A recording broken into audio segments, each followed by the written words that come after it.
The economy is designed by women. The economy is driven by women. By the way, I hope you've seen the memo. I hope you've seen the research. Women are better managers than men. Women are better leaders than men. I hope you hear me right.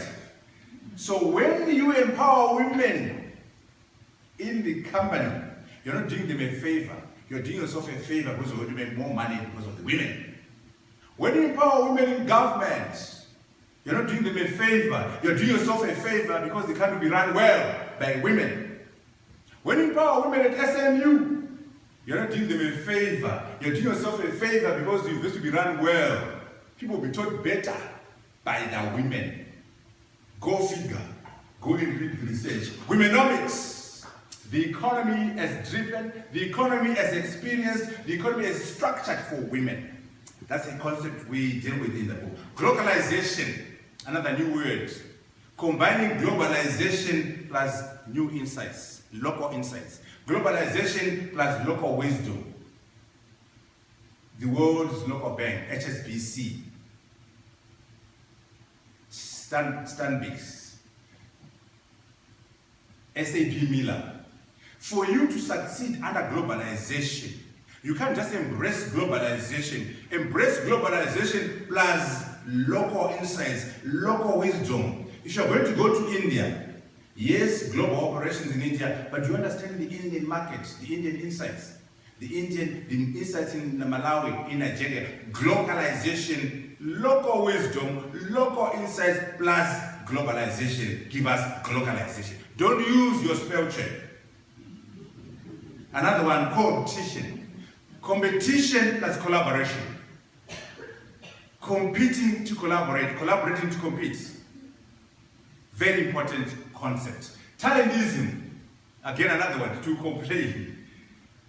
We are saying talent is more important than cash. Human capital is more important than natural resources. Mark Zuckerberg, Steve Jobs, Bill Gates. An idea can lead to billions and billions of dollars ahead of your cash, ahead of your land. So talent is more important than cash. A good idea can produce billions. A good idea can be more important than your 100 cattle, or your land, or your gold, or your cash. Talentism is the concept that celebrates human capital ahead of money. Human capital, again, ahead of land. The green economy leverage. You've read about, let's save the environment. Let's protect the environment. Wrong language. Don't present the environment as a cost. Don't present the environment as a nice to have. Why don't you make more money because you've saved the environment? If you are clever as a business person, we want you to make money because you are saving the environment. You make more money because you're protecting the planet. That's what we call green economy leverage. Some of you have heard about CSR, corporate social responsibility. We've banned that phrase. It's so yesterday. We don't want to hear it anymore. We now talk about creating shared value. Meaning value for business, value for the community, value for the environment. In other words, as you make your profits, make sure in the process of making your profits, you are protecting the environment, you are benefiting the communities. In fact, you are making money because you are saving the environment. You are making money because you are saving the people. That's a better concept than CSR. CSR is almost like you're apologizing for your profits. We've made so much money, let's give some money to a school so that we feel good about helping poor people. Let's put some money into the environment because it's a cost we need to take care of. Wrong concept. We're pushing for creating shared value, making sustainability profitable. Those are some of the ideas we are pushing. You've read about the notion of the fourth industrial revolution. Very popular these days. But let us explain what we mean. The first industrial revolution was about water and steam power to mechanize production. The second industrial revolution was electric power to create mass production. That was the second industrial revolution. The third industrial revolution was using electronics and information technology to automate production. Now, under the fourth industrial revolution, we are now expanding the third, building on the third industrial revolution. It's a fusion of technologies, blurring the lines between physical systems, digital systems, and biological systems. That is the fourth industrial revolution. Why is it distinct? The velocity of the changes is massive. The scope of the changes is massive. There's a systems impact of the revolution.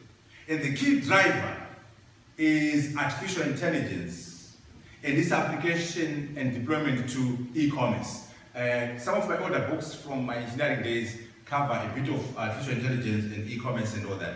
But in these books, we're now talking about the industrial revolution as a concept. What are the key elements? Artificial intelligence, intelligent algorithms, augmented reality, big data, Internet of Things, Internet of everything. Your cars, you can control your car from here, your fridge from here, your house. This is a revolution which is having an impact in e-commerce, in media, and medicine. For those in the media, print is dead, the TV is dead, radio is dead. The future is your cell phone as the platform, and content is digital. Digital, it's video streaming on the cell phone.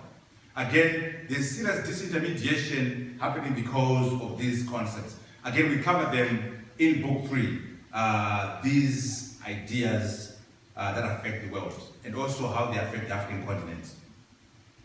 Okay? One of the things that I'm doing in this work as an African is to try to fix the issue of history. When we talk about African history, Nigeria, Ghana, Zimbabwe, South Africa, the Zulu people, the Ndebele people, the Xhosa people, the Shona people, the authorities are old white historians from the past. We have no problem with that. We just feel that going forward, the African must be the master of his own narrative. Africans must research, take the oral history, take the history written by others, and then craft their own history. For example, if some of you went to school in Zimbabwe, when you're writing your O-level history, you used to say, according to A.G.P. Taylor, if you remember, according to T.O. Ranger, according to Beach, all these historians. Let's revise that. When you go to China, the authority on Chinese history is not an American. When you come to America, the authority on Lincoln is not a Chinese. The authority on Washington is not an Indian. So why is it that Africans are the only ones who don't control their own narratives? Rather than just complain, I'm doing my part to write my own history. The Mutambara people, some of you are here, the Mutambara people came from Gutu around 1640 AD. That's why I'm saying my story comes from 1640 AD. A man called Barambavu was told by Chief Muroji, please can you get away from here with too many relatives who are fighting and killing each other. Go to the east. And so Barambavu left Gutu and went to Chimanimani. These are chiefs. Barambavu then produced Chief Muchara. Muchara then produced Chief Gahaza. Gahaza produced Chief Mkonawana. We see where chiefs, where it comes from. And then Chief Fuha, it goes down like that. Chikomu, Mafe, all these people, we give them 30 years each, these generations. Then Chief Charima is the one who produced the first Mutambara, my great-grandfather. Then Bapiro Mutambara then produced Tumani Marije, my grandfather. Then from my grandfather, my father. Then of course, yours truly. So that's my tree. I've done the research, I've gone to the missionaries, I've gone to the ministry, I've talked to historians, I've done oral history. And that's my little history. I'm trying to walk the talk at a personal level to say, who is Mutambara? So we have dates from 1880 and then backwards we estimate by giving each generation 30 years. So that's how we come to the year 1640 AD. That's why my book, the big book, which you have to wait a bit longer for that one, is going to be the SMU Mutambara story from 1640 AD to the present, where I'll cover the history of the Mutambara people, my great father and my father, and then me going forward. Now, for some of you who have heard about the Mutambara people, this Charima is the one who produced Chibudu, Chabauta, Mutambara, Chinenzura, Chibanda, Musukutwa Mujomo. So all these people, Clark, it is a Mujoma here. That's Mujoma there. He's my brother because he's coming from that tree. So I discovered him.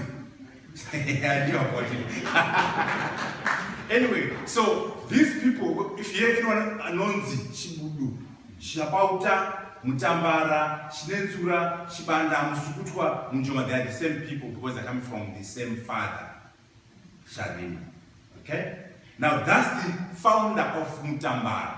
That's the first Mutambara, my great-grandfather, who died in 1933. We have records now from the missionaries. He was 94 when he died. He reigned from 1880 to 1933, 50 years on the throne. So it was a bit undemocratic, but you know, it had to be done. He was there for 50 years, from 1880 to 1933. So when the missionaries came to Zimbabwe, he's the one who interfaced with them and gave them a place to build the church at Mutambara Mission. Again, African names have meaning. Arthur is my slave name, my colonial, meaningless. Clark, John, Peter, meaningless names. African names like Mutambara, and my other name Guseni. Mutambara means the victorious one. Someone sitting with their legs stretched, he had won all the battles, and he was called the victorious one. Someone sitting with their legs stretched, he was given this name by the spirit mediums as a victorious man. So that's another lesson from Africa. All our names, the proper names, have meaning. Mutambara means the victorious one. Founder and first chief Mutambara, 1902, the missionaries came. He's my great-grandfather. 12 wives and 43 children. Now some of you are having a problem with one husband or one wife having stress and going for counseling. This man, this man at 12 and was doing just fine. You're having a problem with your 2 kids. This one at 43 and was doing just fine. So our coping skills have gone down like it. I think we're no longer as good. These guys could handle 43 children. Anyway, one of the 43 is my grandfather. One of the 43. Marije Tumani is one of the 43. That's my grandfather. That is the tree. Now your tree has 2 leaves. This tree is one man. 12 branches and 43 little branches.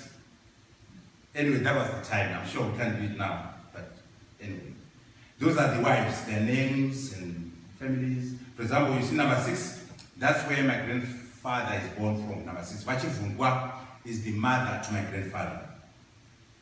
Okay? We have a mountain, Kuhune, where the chiefs are buried. So for those from Zimbabwe, we don't need Hero Zeka. We have a mountain. So keep your Hero Zeka. We're doing fine with the mountain. Okay? We're buried in the mountain. We don't need a Hero Zeka, it's for small people. Big people are buried in the mountain. For the Zimbabweans. Anyway, I'm trying to show you how we can do research and how we can trace our history and work with it. So that's Tumani and his details. And he had 2 wives now. He came down from 12 to 2. Still quite a bit, but 2. Right? That's his first son, Benjamin Mutambara, my uncle. And for those who know Goromonzi, those are the head boys at Goromonzi. Benjamin Mutambara was the first head boy at Goromonzi. Head boy Form 1, head boy Form 2, head boy Form 3, head boy Form 4. Because he was the one who opened the school. So he was head boy for 4 years, from 1946 to 49. Then Amudangarembwa, second head boy. Otakamba, that Siso Matondo and so on, Shokunze, the history of Mutambara people. That's Benjamin with Miller, the head boy, headmaster, and so on, Gromonzi. That's Marije and Gani. Just to show you a bit of a history. We don't only do the male side, we do the female side as well. That's my grandmother, Muchambe Mutambara, daughter of Mutombwa Ibikuwa Jinga. Two sisters, Tione Pui, again we're crafting the history from the grandmother side. And these are the children, Benjamin Kuseni, Richard Zoetwa, Fimon Joseph, John Godfrey Nika, and the half-brothers, because there were two wives. And then again, my names now. I already said Arthur, don't call me Arthur. Arthur is my slave name or my colonial name, which I've kept, I don't know why. My real name is Guseni. Guseni. What does it mean? When my father got married, the first child was a woman. Okay, cool. Second one, a woman. All right. Third one, a woman. No. What's happening? When are we going to get the real people? Woman after woman. Then I was born. He said, I'm satisfied. Ndagutsikana gutseni. Because I have a man in the house. You know, these men are male chauvinistic. They're looking for men. So that's my name. Gutseni, Guseni. I'm satisfied. I have a son. Again, Shona names, African names have meaning. Arthur, Oliver, no meaning. Just colonial names. You see, my aunt there, Rosemary, her actual name is Duraye. I'm sure there'll be beef between the families. Kill me if you can. So you name your child a name that makes a statement to the neighbors.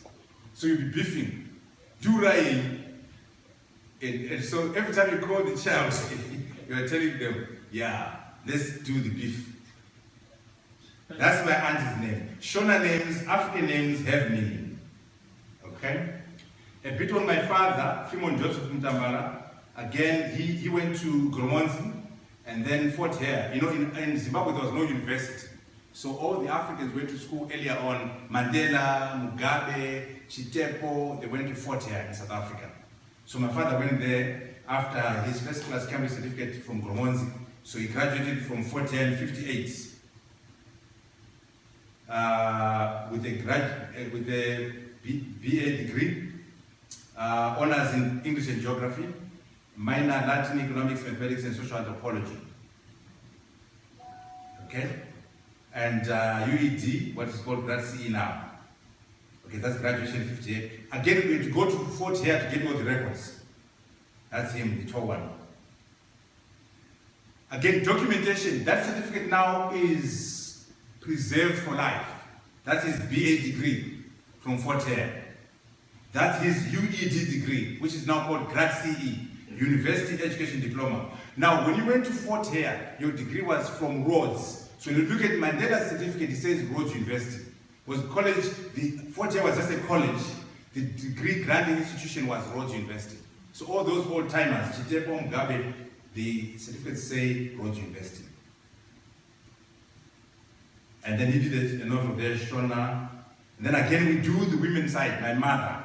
Let's not be chauvinistic, let's cover the women as well. So my mother's names are Efi, Evelyn, Chesai, Matishizonzi. You can see that, that's a Shona name. It means a lot. Efi, Evelyn, colonial names. Chesai, Shona name. Matishizonzi,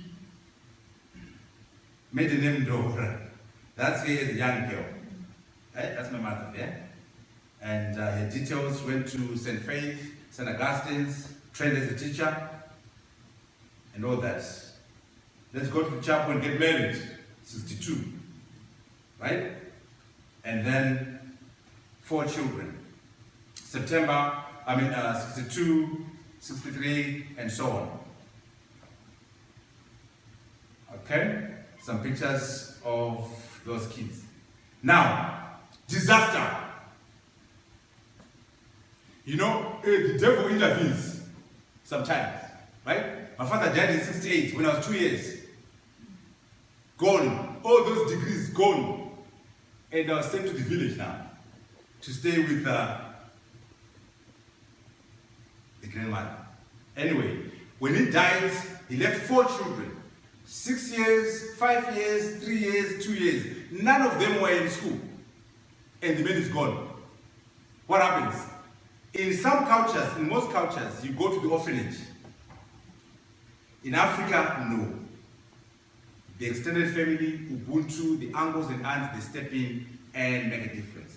But you can see that a disaster. Look at me then. I'm very hungry. No food. I'm starving in the village. I'm kwashokan, right? I'm 6 years old in the village with my sisters. Hard times. Things have gone badly somewhere. But guess what? Today, those 4 children, PhD in biology, PhD in economics, PhD in pharmacy, yours truly PhD in engineering from the village. Wow. Now, we're not boasting. What are we saying? We're saying Ubuntu, the extended family produced 4 out of 4 PhDs from hard times. And we're saying to young people, never mind the circumstances of your birth. With support from family, the extended family, with hard work, success can be achieved. Ubuntu, a very African concept. I am because we are. We are because I am. I am because you are. You are because I am. Munu ngevanhu. A person is a person because of other people. This powerful concept is what produced us with my sisters. I'm standing here as a product of Ubuntu. And we're saying as a message from the books, with the support of the extended family, with hard work, you can achieve success. Collective humanity, shared dignity, collective success. That's what we're pushing for, and that's what we're emphasizing. Those are the lessons we're pushing from the book. Succeeding against all odds through the extended family concept and through Ubuntu. That's what we're pushing, and that's what we're pushing in there. And then the issue we're also pushing is the issue of academic excellence. You see now, this is high school now. A client that remember high school and all those prizes. You know, young people don't impress us if all they do is make noises and being radical. You must also get the prizes and do well in school. So these are the formative years in Ordinary that we're going through. Yeah? So all this is in book 1, where we're not talking about coming up and mathematics Olympiad, mathematics in there. Now, this is an interesting one. When we were younger in high school, we're overly impressed by the liberation struggle. We're very supportive of ZANU-PF in Mugabe. Mugabe, defending the one-party state. Why? Because we were brainwashed, we were young, blind, deaf, and dumb. Yeah, that's right. Yeah? Yes. We were young. And also we're coming from the war. We're coming from the war. The liberation struggle was glorious in our young minds. Freedom came in 1980, and 81 were Form 1s. So there was a competition in 1986. The one-party parliamentary system, rather than the multi-party system, is more conducive and relevant to Zimbabwe's thrust towards a socialist development. Do you agree? Give a reasoned reply. And to a man, to a woman, we agreed. This is your Mnyaradzi Bisai, this is your Tendai Iti, this is your Lavo Maduku. All that group, that generation, defended the one-party state. What we need to do is to study, why did they do that? If you remember, during that time, there was a program called Road to Socialism. Guto, Makamuri, Issa Shivji, those were the scholars then. And they were pushing for a one-party state. So this is an essay competition. My essay came first in Manicaland, Mnyaradzi Bisai in Midlands, Brigzano, Harare, Zanamatarka. Again, remember the book is about growth. It's about views that change over time. So that was when we were defending the regime. One party state in Dizu. But of course, we were young. And in a short 3 years, we changed our minds. And by the way, by that time, Gugurahunda was taking place in Matebeleland. And we did not know about it. And then 3 years later, 87, 89, the report was published, we knew about that. And we turned against this one-party state thing, and there'll be a new picture. So now we're at university now. That's getting Abgembe and Charumbira. Our influences, you can see those influences. Malcolm X, Sankara, Marx, Che Guevara, Lenin.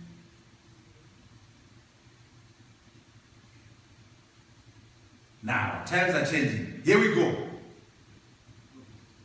We are now completely against it now. We are wiser. We are a bit more knowledgeable.